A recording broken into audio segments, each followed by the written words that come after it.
Welcome in, traveler. Get ready to level up in Dynasty football.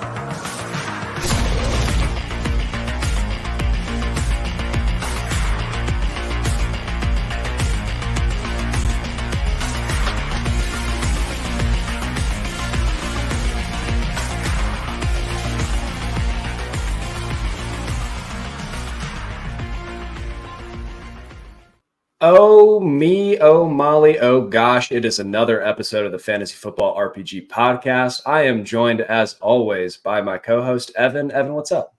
What's up, Mike? I'm getting some fluids in me. It was a long weekend. Phrasing. I'm FF Mike Cash, and we are joined by a very special guest this week. He's going to run through his whole bio because he works on so many things I couldn't keep track. Everyone say hi to Biggs. Hi, Biggs. Hi, Biggs. Hello. They made me roll a natural 20 to get in here, and the fates would have it. So thank you guys for having me on. Heck I'm a yeah. huge fan and love your guys' work here at RPG and on Twitter. So I'm glad to be here. Yeah, dude, we're stoked to have you. This is going to be a great show. We're going to talk about some free agency frenzy, a little bit of the fantasy football fallout afterwards, all of the alliteration that I could fit into a title. But first, gas yourself up a little bit. Tell the people where to find you. Tell them what you're working on. First of all, go to the @BigBonedFFB on Twitter. There you will find links. I help run the Player Profiler news desk. We write blurbs, we do TikTok videos, etc. I work for the Undroppables. I have a Devi column, and then Undroppables has a project called Uncovered. Mm-hmm. Uncovered is team-specific content run by one individual per team. I have the Raiders. You might not be able to tell, but I'm a huge Raiders fan. So I live stream every Thursday night at 8. I have co-hosts Kenny King Jr., son of former running back Kenny King, Marcus Johnson, who runs Tape Don't Lie, Raiders analysis channel, which is fantastic. Raider Damas, who writes a column on the Raider Ramble that basically every Friday he predicts the Raiders game because the great beyond comes down and tells him spiritually what's going to happen. And one of the funniest writers I've ever known or ever read. So those four, we are the basis of the show. And then I kind of drive everything. So that's on the Undroppables YouTube channel. And look for the Uncovered. We have a Steelers show that's great, a Jets show that's great, the Raiders one, and we're going to fill out all the rest of the 31 teams. Then I have my own channel called The Fantasy Burn. I do interview. It's kind of a Chuck Bass, Casey Kasem style. Both of them are previous guests, and I thought I was original in the space and like, oh, I found a niche. I'm going to do this, and then I found their shows and was like, oh. They already do it. And then Mike Greinberg, FF Canuck 99, and I have a show called the Dynasty Pulse on the FF Plus network. That's on YouTube, run by the great Bradley Stalder. Shout out Brad Stalder from... We love Brad.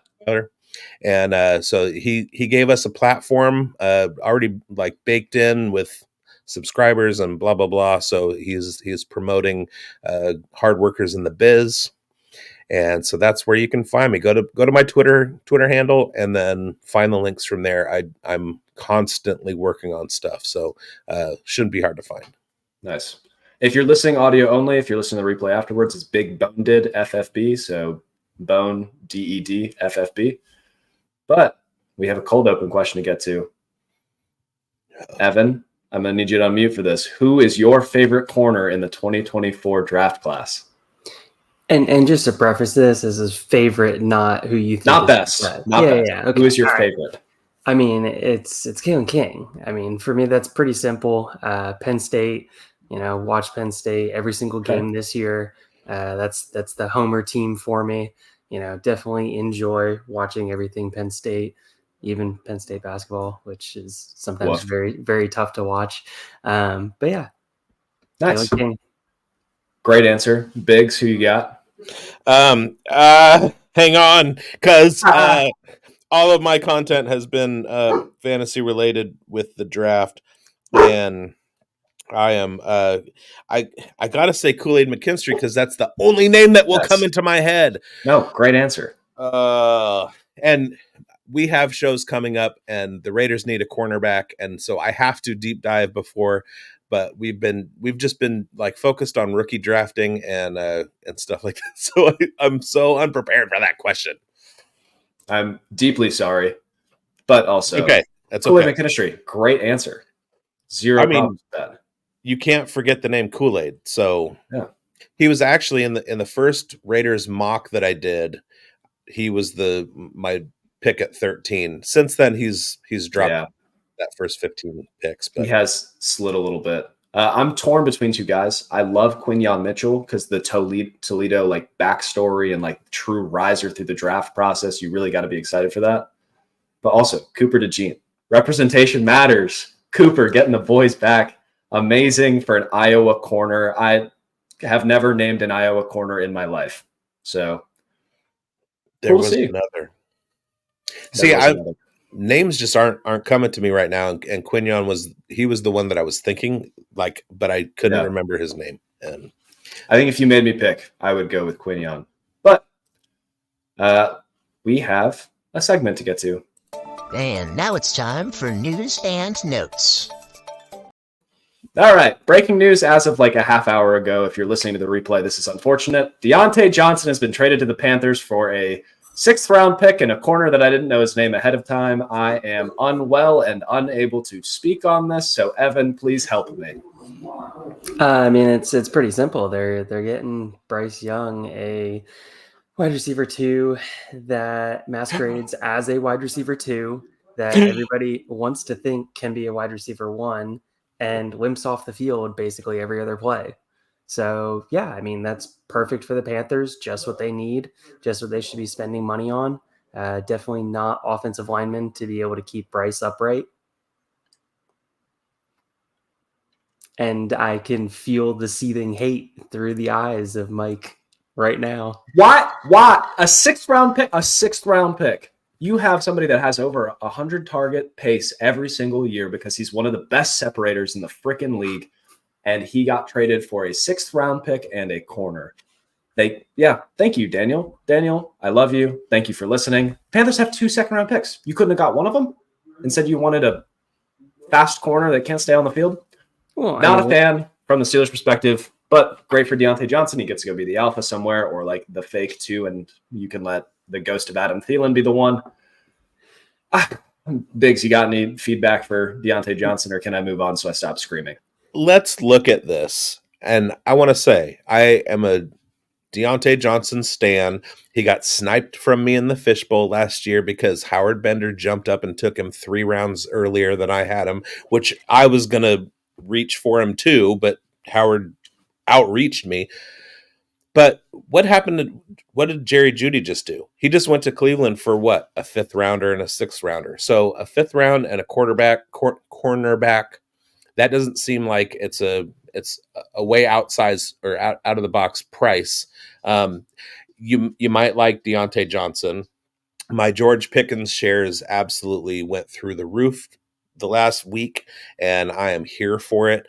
I took a big chance drafting. I took George Pickens first in the rookie draft in my home league just for the craps and giggles because my opponent is a Steelers fan and I got to watch all the oh my god and so and also mess up the ADP and sleeper. But I think it's a great move for Deontay Johnson. I think it's a great move for Carolina, and as a fan of UC Davis legend Ejiro Evero, the Panthers defensive coordinator, anything that the Panthers do to help themselves out, I like. I do love this move for the Panthers. It makes a ton of sense. However, Deontay Johnson has more catches in the last 3 years than Jerry Jeudy has in his entire career, and that's with an injury-shortened season. Despicable. I hate it. Go Steelers. But I could yell about that all night. Let's talk about another player that was traded for a 6th round pick, Mac Jones. Biggs, is Mac dead forever? Yes. Okay, that's all we needed to say. Never alive. And you have to give him his credit. Pro Bowl quarterback Mac Jones when you speak his name. Yes.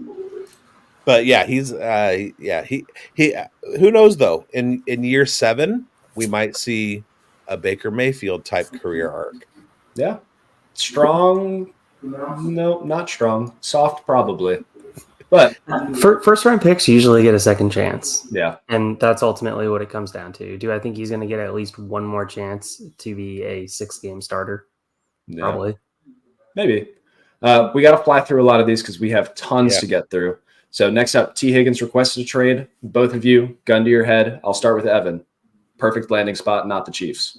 No, it doesn't matter. The ownership there in Cincy is basically just a bunch of people that are just old curmudgeony people.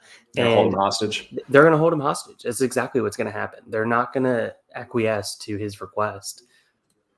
Okay, well, that puts water on this. Biggs, perfect landing spot. As much as I hate to say it, LA Chargers. Ooh, that would be fun. I don't think they have negative $1 million in cap space, but No, but just for him to replace one of Keenan Allen or Mike, that would be nice. They're actually one of 3 teams with negative cap space right now. Good for them. Saints and Bills. I would love him on the Saints. It's the Saints and the Browns, but they're both less than $500,000 over the cap. The Chargers are $25 million over. Yep, they're in trouble. Jerry Jeudy traded the Browns for a 5th and a 6th. Biggs, what would you send for him in Dynasty? Nothing. Perfect. Thank you. Evan? Late second. Ooh, you're in? I mean, for a late second, sure. I mean, Jerry Jeudy's the legit wide receiver 2 in that offense. That offense is needed from a football standpoint, a wide receiver 2 to be able to go with Cooper there. And if Watson's going to have any kind of resurgence in his career, which every Cleveland Browns, player and general manager probably hopes that that's the case. I've never had a Jeudy share, and I wouldn't start now, especially the hit he's taking in catchable ball rate that he'll be seeing in Cleveland. Yeah. Big oof. Well, Jameis Winston's going there, so at least they finally have a quarterback. Aaron Jones was cut and then signed with Minnesota. What a sharp left turn. He said, instead of taking a pay cut, I'm going to go play for the bad guys. Evan, is he top 15 running back this year? RBs are still useful on cheapish contracts, and RB 12 to RB 18 is in the realm of that. That's why I put the line at 15. Over under. It's in the realm of that. You must decide right now, 6 months before the season starts. He'll do better. He'll do better than 15. Okay, cool. Biggs, same question. I don't see better than 15. I see under 15. I had more faith in him last year, and I was still drafting him around there. Mm-hmm. I think a lot of people were scorned by last year, but we'll see. Minnesota with Sam Darnold. I mean, that's an offense you want every piece of. So year 7 breakout. Here it comes. Joe Mixon traded to the Texans for a conditional 7th, which is better than cutting, I guess. It's a cap down. Yep. Evan, we'll put the line at top 15 again. Joe Mixon, over under. No, outside. They're 100% drafting a running back. Okay. Biggs? Under, but I would still drop Dameon Pierce. Man, pour some out for the Dameon Pierce truthers around here. I traded him for a future first the moment that the hype came around, and I have not looked back since. Ooh, we've got, hey, say hi to Jerry. Mixon on the over. But cool. We have Lions acquiring Carlton Davis, which I kind of like that as a 1-year mercenary rental. Giants acquiring Can we, real quick, back to the Panthers.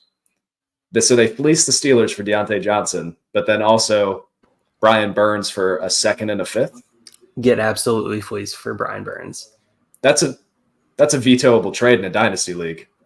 So, I mean, that's tough. I don't know what direction the Giants are trying to go right now. Like, they are with Daniel Jones, but in a tough division. Like, Biggs, is this them trying to like push the chips in and compete, or is this just? Yeah, they have their eye on a quarterback, I think, and they think Burns is going to help them out. And Leonard Williams doesn't help if he's not coming back. Okay. Evan, do you think they're pushing the chips in? I mean, no, they're not pushing the chips in, but it's New York. It's a major market. They need to stay relatively competitive. They need to show that they're at least trying, especially after losing their franchise piece in Saquon. A lot of New York fans, for what the Eagles gave Saquon, they're not too mad about it, especially knowing where the team's at. But there's a lot of parts that have to do on that team. That's not a trade that I thought the Giants would be making. I was thinking it would be a playoff team from last year. Yeah. Well, that covers all of our random news. Now we're going to get into the meat and potatoes of the show, which is just going to consist of more talking about names and what we feel about them. So the way this is going to roll, we have all of the free agents that have re-signed that are fantasy relevant on a little sheet. We're going to take turns picking names, talking about what we like about them, and then we'll cross them off the sheet as we go and see how many we get through. So Biggs, as our esteemed magical guest, take it away. Who would you like to talk about for your first free agency frenzy? He's not on the sheet, but I'm an IDP player, and I'm going to say Christian Wilkins because I'm going to steam up Las Vegas Raiders. So Christian Wilkins is the all-arounder. He's the guy that's going to get to the quarterback. He does stop the run, 6'3", 315 pounds. He's an absolute beast. And Max Crosby last year was the 8th most double-teamed defensive end in the NFL. That's going to free Max up to cook, and he's 15 to 20 sack season is not out of the question. And then Malcolm Kuntz on the other side had a late season emergence. He's basically in a contract year, and I think that's going to open him up too, plus the development of Tyree Wilson. The Raiders were a top 5 defense in the second half last season after Antonio Pierce took over. So IDP players, look for Las Vegas Raiders and don't sleep on them this year. Yeah, 100%.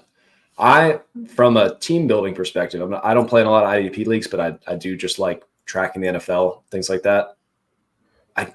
The Raiders weren't a Christian Wilkins away from competing in the AFC West, but if you're going to overpay a player that's going to get people in the stands, like, you might as well overpay for a young one. So I love the contract. I love the idea of trying to bolster the defense because they don't know what direction the offense is going yet. Right. And maybe this signals that they're making a splash for a quarterback. Let's also remember the quarterbacks that they're playing in that division. You have to have a good defensive line to be able to get pressure on them. Their secondary is still trash. But, Yep. Yeah, they just lost a big piece today in Amik Robertson, who was an absolute dog, and it was sad I was sad to see him go. It's tough in those streets, but no more defense, I promise. Let's talk offensive fantasy football. Who would you like to talk about? Yeah, I mean, I'm going to go with my Eagles and go with Saquon. You have to. Because, I mean, why not right off the rip? Play the homer card here. Yep. Saquon, 3 years, 37.75. Currently RB9 on KTC. I think people are going to look at this Eagles offense, and some people are going to say Jalen Hurts with the tush push is going to take away touchdowns. I'm going to make the argument he wasn't scoring touchdowns anyway with the Giants. So the production that you've seen out of him, Jalen Hurts, you can also, once again, argue he's not going to get the receptions out of the backfield. Okay, well, was he really doing that much out of the backfield anyway? You look at his rookie season was 100% the best receiving profile that he had of any season. He's coming back to Pennsylvania. He played college football at Penn State. I mean, it's a homecoming. They overpaid him, in my opinion, but he's a special talent. And the Eagles are a playoff team, perennial playoff team at this point, and you got to score points. The offense faltered last year in the second half, and hopefully he'll be able to keep everybody fresh and keep them on the dot. Yeah. I think an important note with this, DeAndre Swift was the RB20 last year. Is Saquon Barkley better or worse than DeAndre Swift? Oh, 100% better. Better. Every way, shape, or form. Yep. So his floor is RB20. If he becomes a dump-off option, that's great. If the Eagles decide they don't want to run Jalen Hurts at the goal line anymore, even better.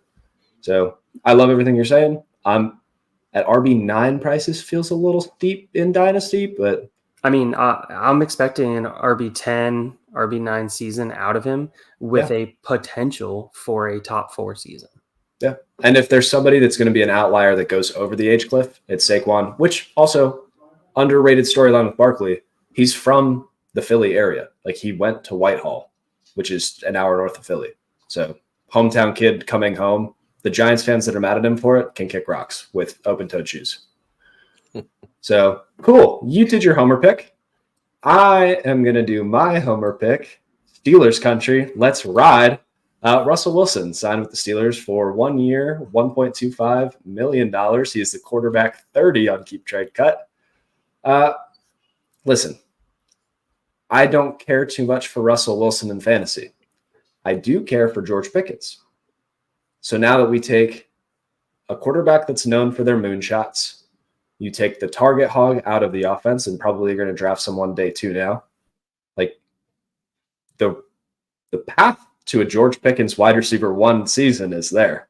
Am I betting on that? No, but I am betting on better than a wide receiver 30 season, which he's going to like wide receiver 38 on best ball leagues right now. So love me some George Pickens. I think Russell Wilson will do more for this offense than any quarterback since Ben Roethlisberger has retired. Not saying much because that list consists of Devlin Hodges, Mason Rudolph, and Kenny Pickett. Elite. So, yeah, Russell Wilson. Great. Anybody have any feedback? I think you meant Steelers country. Let's smelt. Yep. Iron sharpens iron, and they'll do this every once in a while. Yeah. I love the move for Pittsburgh and for Russ. Russ was not as bad as people thought last year. He was just in a terrible situation. And I think with Pickens, it's an upgrade over Cortland and Judy. I like it for him a lot. Plus Freiermuth. I mean, yeah, the Steelers are gonna cook, if you will. Oh yeah. Let's also remember that Russ absolutely thrives in a play action game. I mean, that's where he's 100% at his best. And with that backfield, with the line getting better, hopefully. Arthur Smith has been looking for his mobile quarterback to throw play action with. I'm just saying, you know. I don't know. Just saying. And he's in a position where I wrote him off last year. This year I'm back in. So, you know, that says a lot. We'll take it. Biggs, who is the next person that you would like to talk about? Let's go with Mike Evans, Tampa Bay Buccaneers reuniting with Baker Mayfield. He's going to finish his career there, it looks like. Although, you know, if he has any bit of Jerry Rice in him, he could be playing for the next 8-9 years. But yeah, he's a 1,000-yard receiver every year. I'm not going to be the first to bet on him not doing it, and so I like him. You probably get him in the third round, and I love that spot for him. He's always the sneaky guy that is discounted because he's been around for a while. He doesn't have that youthful steam that younger receivers tend to get, and then he's solid. He'll go out and get you your 1,000 yards. Yeah, you're talking about getting wide receiver 5 in the third round, right? The wide receiver. And did his quarterback change? So same quarterback. The OC is the same, right? No, new OC. Oh, well, that's why. He must stink now. But yeah, no, I'm all in on Evans. I love it. Evan, any feedback? Love the Evans call out, especially with Baker being back. So, well, Evan to Evans, who would you like to talk about? Yeah, I'm going to go with Dalton Schultz getting the re-sign. It's not really a free agent signing, but I absolutely love it. You know, you're sticking with CJ Stroud, you're sticking with Bobby Slowick. So you put all of that together here, and it's just stability. You're getting stability for your new franchise quarterback that was a rookie last year going into his sophomore season. You get stability at the OC position, at the tight end position, wide receiver. You have Tank Dell coming back. I mean, it's just a recipe, in my opinion, for, once again, another low-end tight end 1 season. Yeah. Ultimate spot starter, ultimate streamer and redraft.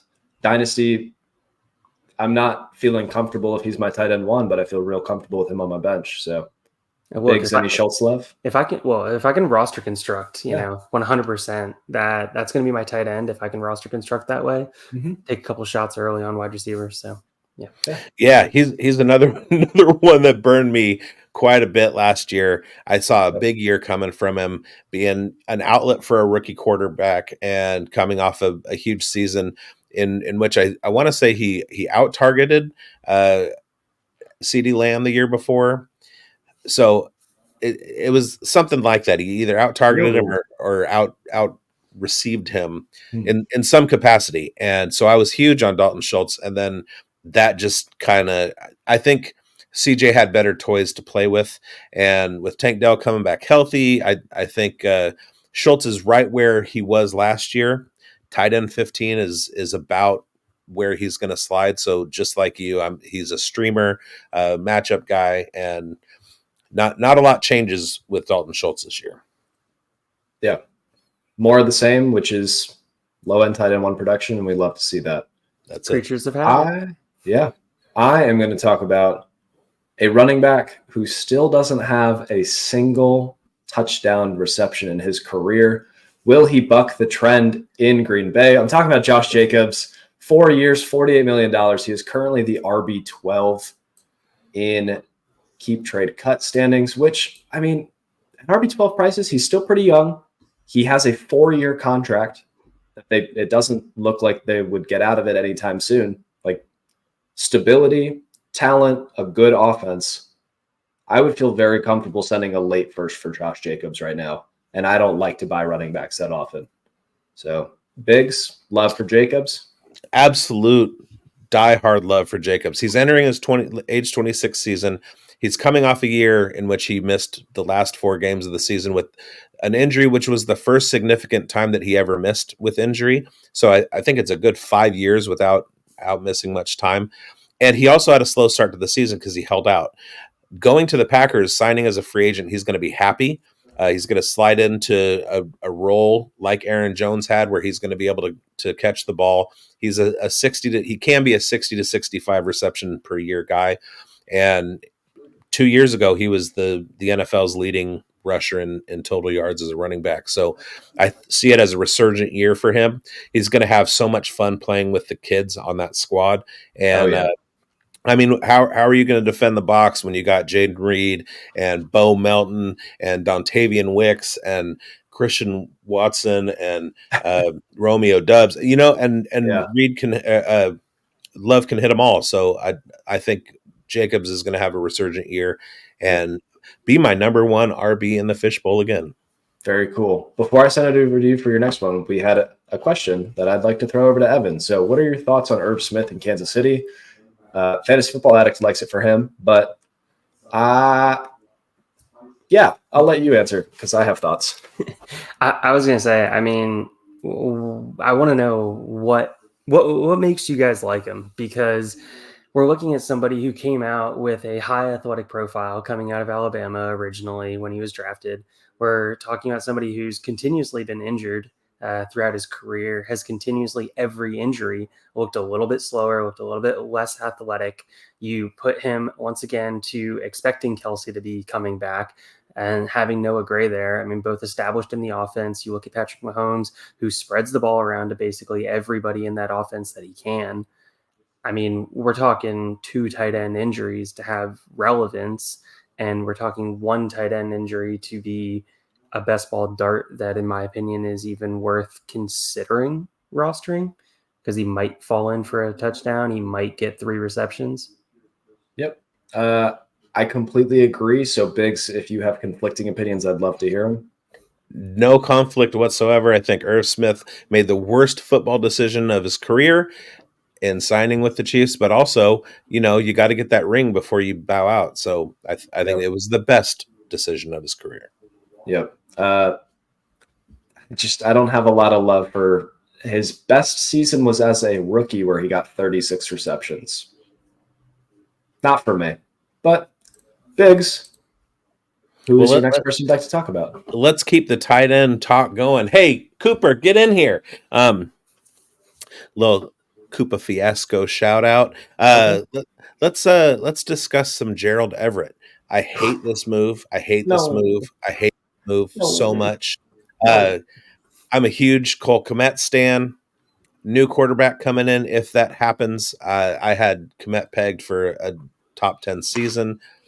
Gerald Everett, he's fine, but I think he's going to take too much away from Kmet, drop Kmet down my board, and I hate it so much. All he did was a murder-suicide. Like Kmet is dead to me. Everett is dead to me. And I liked both of them. So it's really, really big sad. Evan, anything else? No, I mean, the Bears are doing a Bears thing right here and getting another tight end, because if you ask Eric, they always seem to have 7, 8 tight ends going into camp because they love to hoard tight ends. As much as I love hoarding tight ends in 2-point premium tight end leagues. Yeah, but they can't flex them. They're just redundant right now. Oh, yeah. Anyway, They're just getting kind of saggy on the teams, you know? let's talk about another tight end real quick. I know I'm going to jump ahead, but there's one more that I need to hit on for in honor of Coop. Johnny Smith, the Dolphins. Initial thoughts, weird fit, but also clear Mike McDaniel fit. He loves to find really fast guys and put them on the field and see what happens. And Johnny Smith is really fast for his size, and let's see what happens. I'm not touching him with a 10-foot pole in if I have to pay for him, I'm not touching him. A late round best ball dart? I could be intrigued. Getting him for free in my round 29 of my startup? I could be intrigued. He's still young enough that he could continue to grow a little bit, but not inspiring for single tight end redraft leagues, but enough juice there that he could be useful in some formats. Evan, any thoughts on Johnny Smith? Who do you think starts more games for the Dolphins, Johnny or Smythe? Johnny. You think? You want to make that a water bet? I would put a water bet on that. All right. All right. Boop, water bet. I need to make a graphic for that. Remind me next week. What does Durham Smythe's contract look like? Not 10 million. Who knows, but he blocks. I will look it up real quick while Biggs, you tell us about your next guy.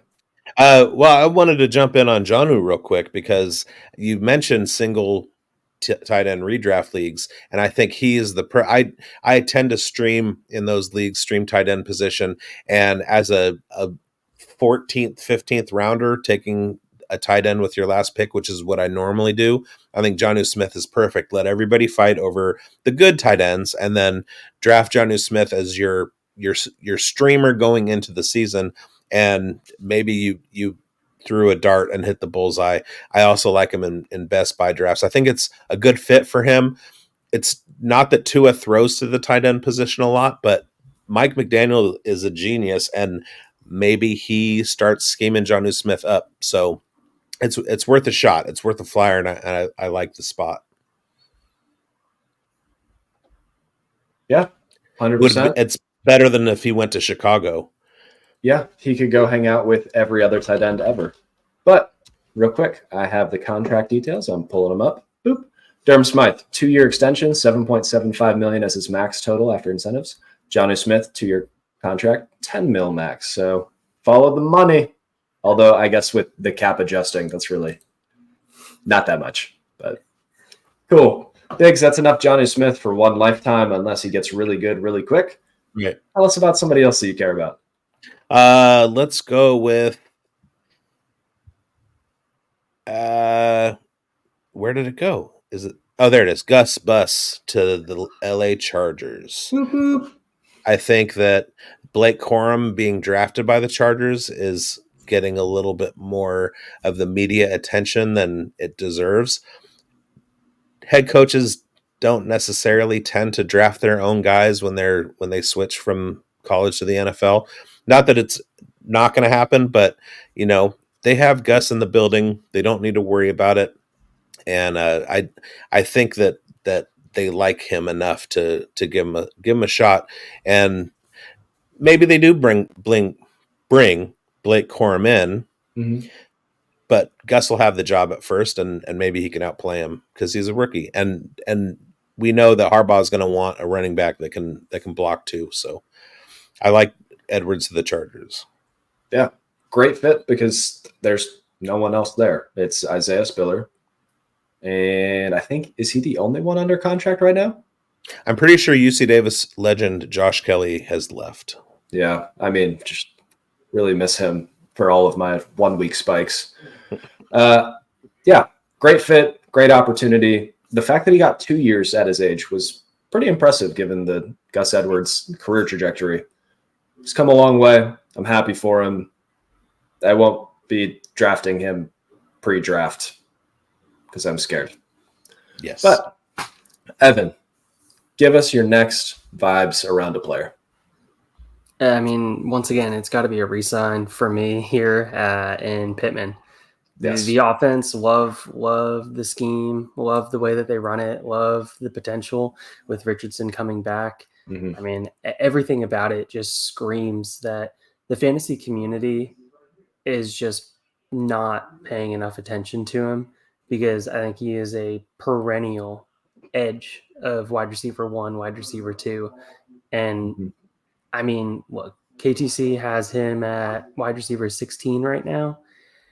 I think he's so much easier to get than some of the other guys around him. I mean, you look at him at wide receiver 16 versus you look at, just trying to bring that Let's up talk right about there. like Chris Olave in the same range.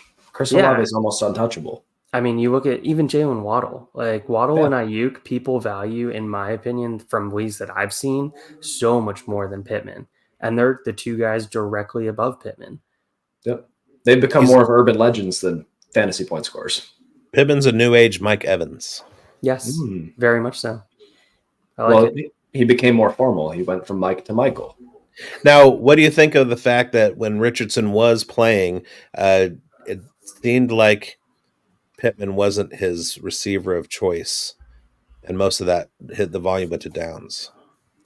I think. Oh, Evan, you got it. No, go ahead, Mike. Yeah, I'll let you. I was going to say, I think a lot of that went to like the RPO system that they were running with Richardson under there. And as he develops more as a quarterback, they're going to open up the playbook. Josh Downs is really good at quick, intermediate, getting open immediately. Pittman is good at that and also deep balls and also safety valves. Like his route tree is just way more expanded than Downs at this point. So I think as Richardson grows, we will see Pittman's opportunity grow a little bit. That is something that I wanted to ask Evan. Well, Richardson's more of a rushing quarterback. Like he's going to steal a lot of touchdowns. He's going to maybe not produce as much through his arm as we thought.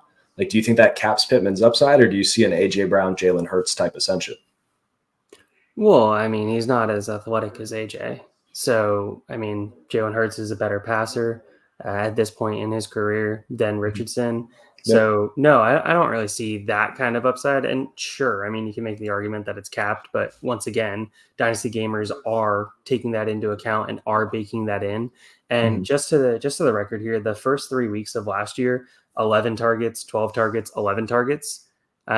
So I think it's just a different use. In that offense, you look at Pittman as the high target earner, the guy that's going to be continuously moving the chains. You're not looking at him as the downfield threat, which in my opinion, that actually caps his upside more, because you're not looking at him as the home run hitter. You're not looking at him as ripping off those big plays. You're looking at him as a complete volume play that's going to be looking at give or take about 7 yards per target. Yeah. Sorry if you guys heard my very loud keyboard there. I'm trying to look up what Josh Downs was doing to start the year. But that will take me a little bit of time. Yeah. Here, I 7-5-12. Yeah, 7-5-12. So I think we're pretty happy with both, all things considered. Cool. That's a lot of Pittman chat and chatter. Is it my turn? Yeah. Oh, you, Mike. Come on.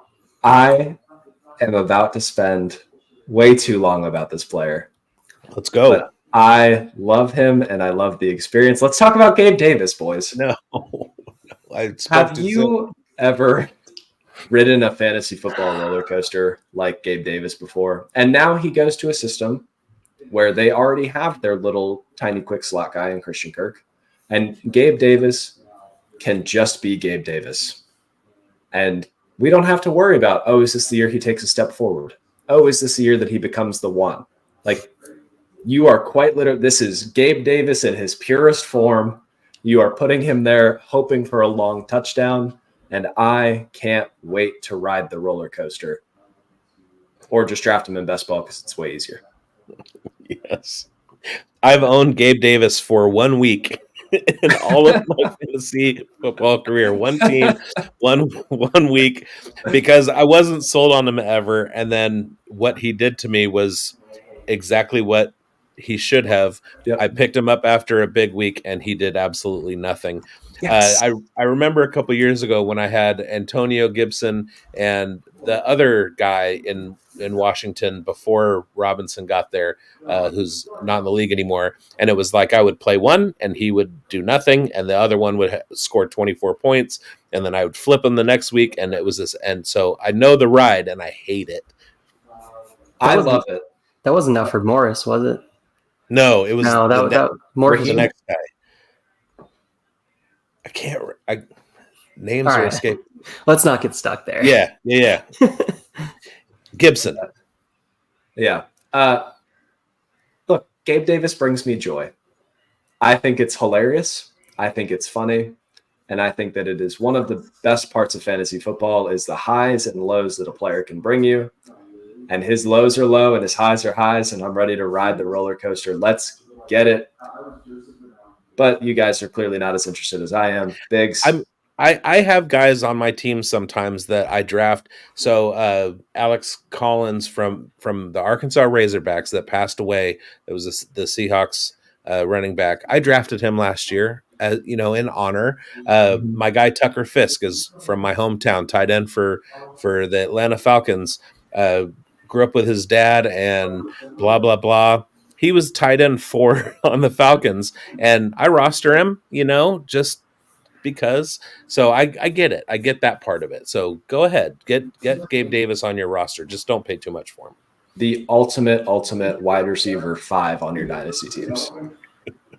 But I mean, Gabe Davis is going to do wonders for Evan Ingram running the flat route and just blocking for him. I mean, can't wait. Open up running lanes. Can't wait. Talk about that right there. Oh, man. I'm fired up. Gabe Davis. But cool.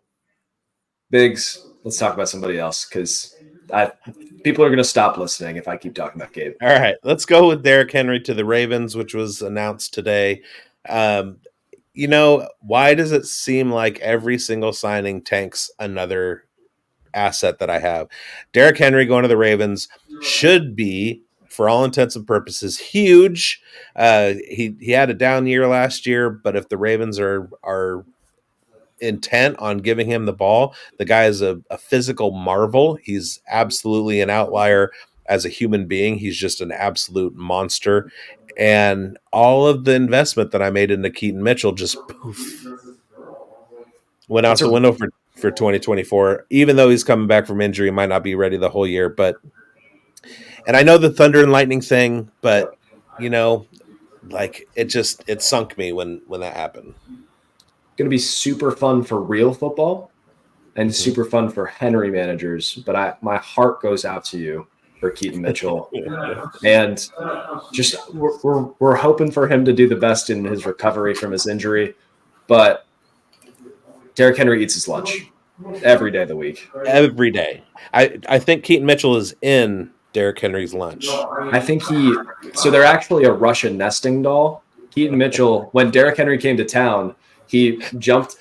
He used to be out around Tyjae Spears, and then he plop, boop, and then waddled over, and then plop, boop, over Keaton Mitchell. So it's tough to see him gone. We really miss him.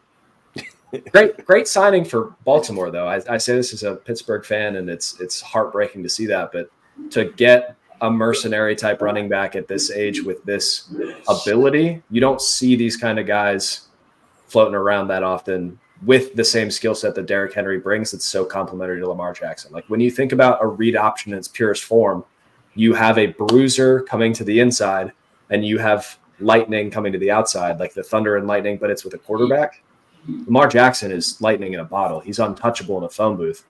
Yeah. Derrick Henry scares defensive ends to tackle. So when you pair those two things together, if it goes inside, it's a lose for the defense. If he goes outside, it's a lose for the defense. I don't know what a coach tells a defensive end to do. Normally you're like, crash every play, we're not worried about the quarterback, or slow play the quarterback, we're not worried about the running back. This is lose, and I am terrified. And I talked a lot about Derrick Henry because I love it from a football thought, but I hate it as a Steelers fan. Evan, thoughts about Henry, or who would you like to talk about? Yeah, I think Henry's covered at nauseum, kind of already at this point. So I'm going to talk about Tony Pollard. No, you're fine, Mike. I'm going to talk about Tony Pollard and the fact that everybody says Tajay Spears is dead, and they are dead wrong, because Tajay Spears is very much alive. He has more juice than Pollard at this point in his career. And as a Titans, well, as a person that lives right down the street from the Titans and is working on the stadium, I'm here for it. Like, the signing is there to be able to keep Tajay healthy, be able to extend his life, to actually be able to get all the way through his rookie contract. I mean, it was well known that he had medical red flags coming out of the draft originally. So this is going to allow him to stay fresh, stay healthy. They're going to be able to rotate carries. If you tell me that Pollard and Spears both get 200 carries this year, I'm going to be through the moon. Beyond fired up. The great war of Pollard and Spears begins now. You must choose a side, and you must not change your stance at all, ever, under any circumstances. All right. Each one of the running backs, though. Spears, Pollard. What are you willing to give up? I would give a 202 or later for Spears.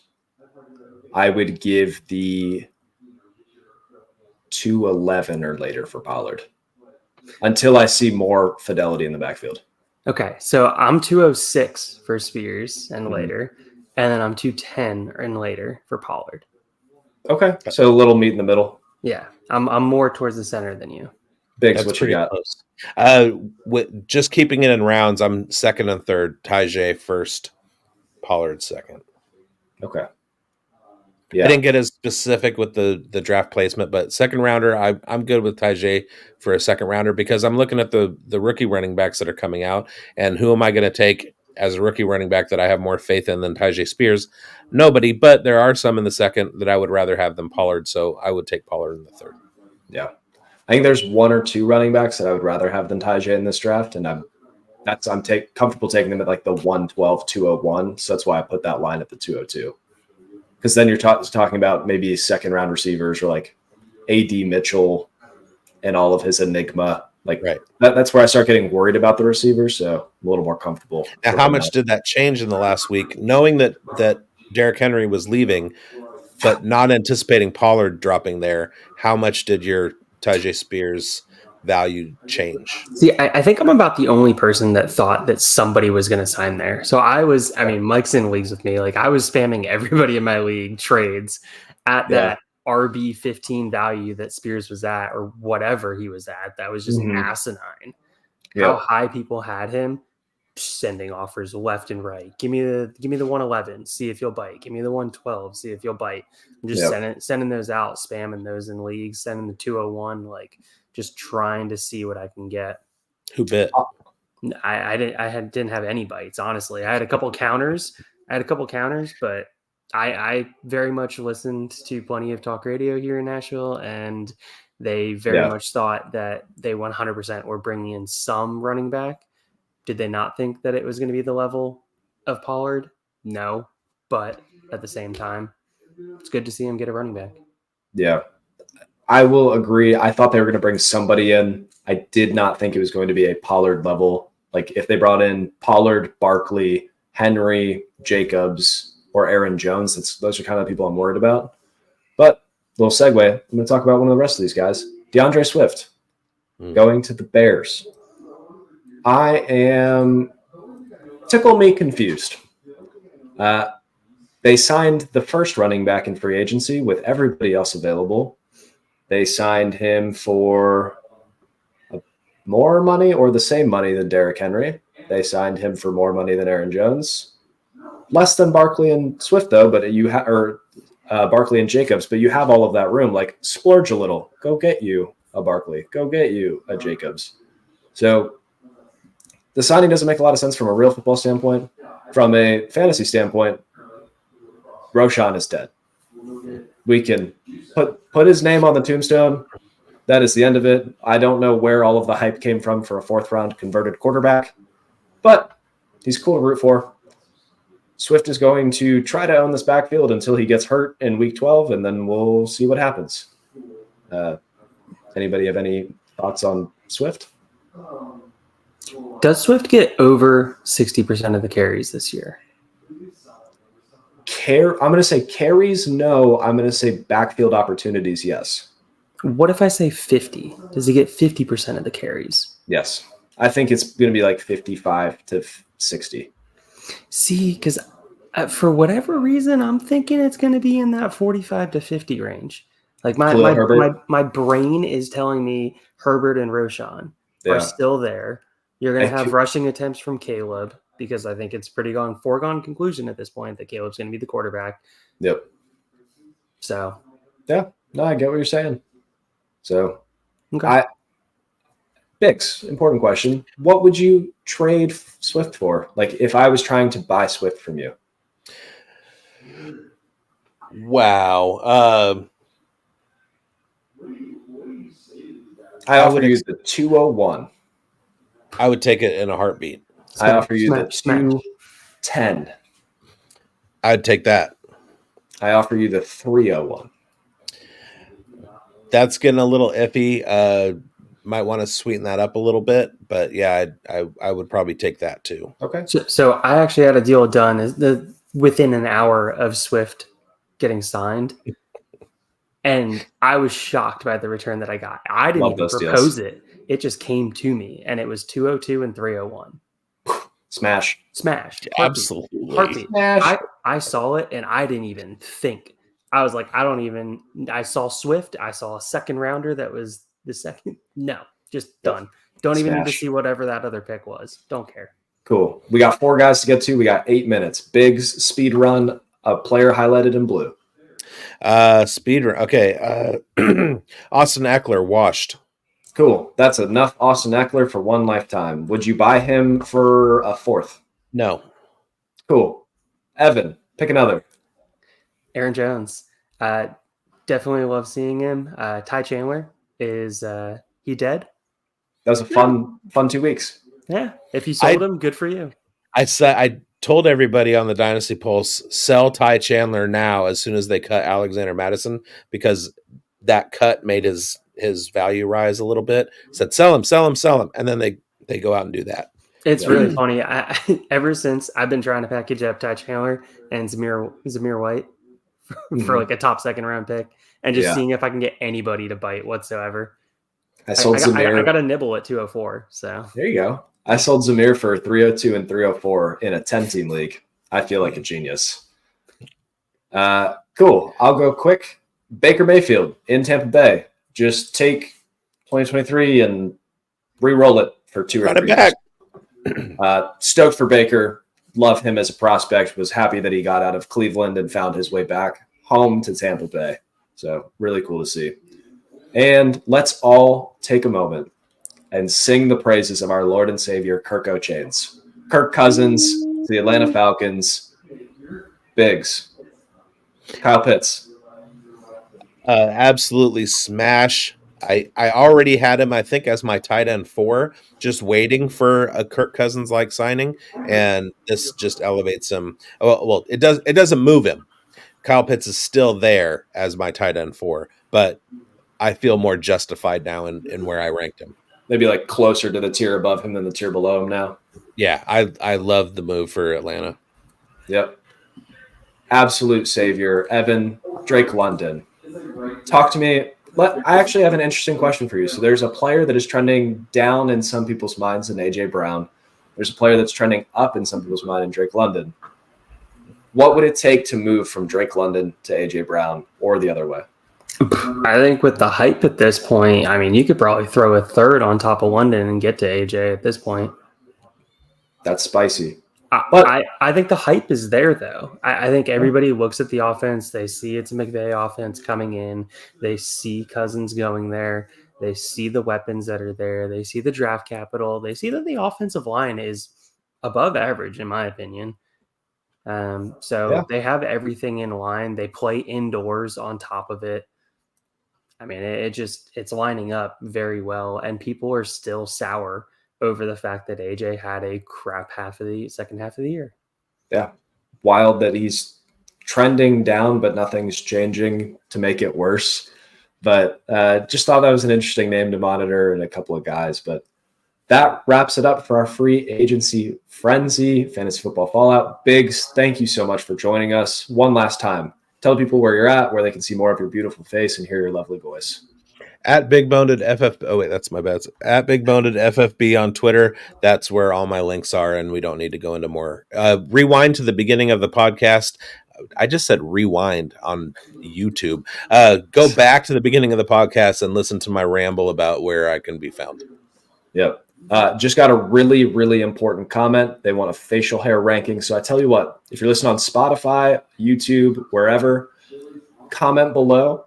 There's going to be a little poll for you if you're on Spotify, and rank the facial hair of Evan, Biggs, and me. Can't wait to hear the results. Evan, you got anything you want to shout out? Nothing tonight. Everybody stay healthy, stay safe, enjoy some W. Enjoy some W. Use code FFRPG at checkout. We love to hear it. And bye-bye.